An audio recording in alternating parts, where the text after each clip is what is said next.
Hey everybody, Brent here with Mobile Computer Medic, and today we're going to talk about Windows 7 and what's to come in terms of support moving forward. Stick around and you just might learn you something.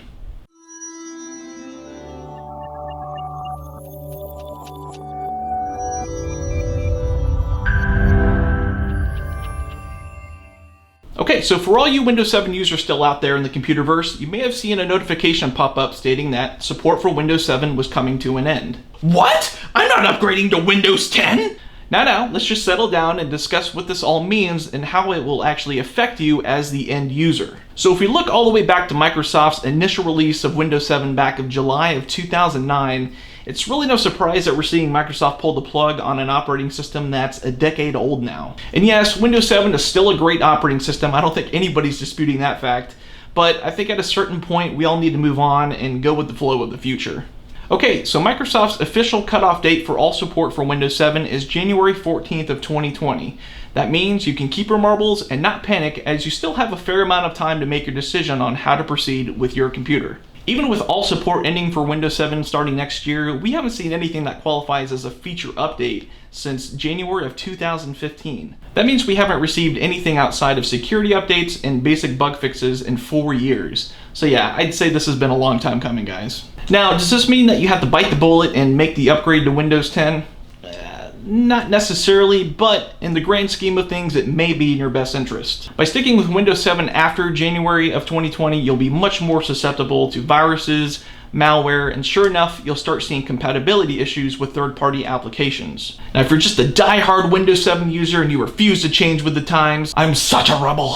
You do have a few options that will tie you over for the next few years. Microsoft will offer extended support options for those that wish to fork out the money. Now, these extended support options are only available for Windows 7 Professional and Windows 7 Enterprise editions. That means if you're running with Windows 7 Home Premium, you may want to look into upgrading your license. For Windows 7 Professional users, extended support prices for the first year will be $50, for the second year it's $100, and then for the third year it's $200.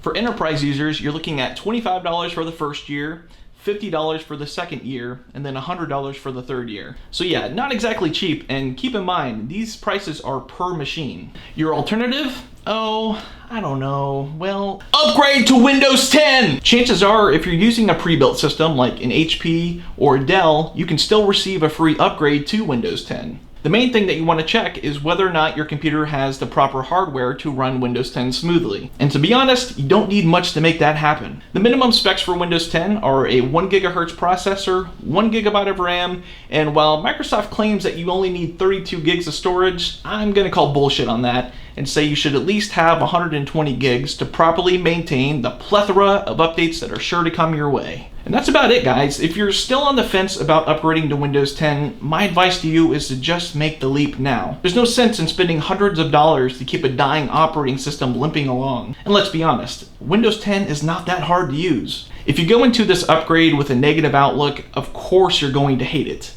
But if you take the time to learn the basics, I promise you it's not rocket science, whether you're computer savvy or not. And hey, if you're really that worried about learning Windows 10, I do offer one-on-one lessons. I can walk you through the basics, and I can even touch on some of the more advanced features if and when you feel comfortable. So thanks for watching, guys. If you have any questions on Windows 7 support ending or upgrading to Windows 10, feel free to hit me up on Facebook or shoot me an email. I'll see you guys on the next one.